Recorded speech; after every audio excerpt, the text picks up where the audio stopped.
Welcome, today in front of me XIAOMI Redmi Note 11s, and I'll show you how to turn on or turn off silent mode on this device.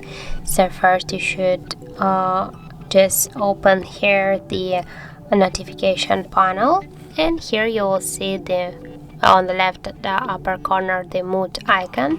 Just click here once on this icon and you will see here that the silent mode is on our device. And also, if you want to turn off the silent mode, you should click here once again, and as can you see, we got here the message that the silent mode is off. Also, we can go here into the settings application, tap on the sounds and vibration, and here you can see the silent mode section. Just to activate silent mode, click here once on the switcher, and that's it. And just to turn it off, click here once again on the switcher.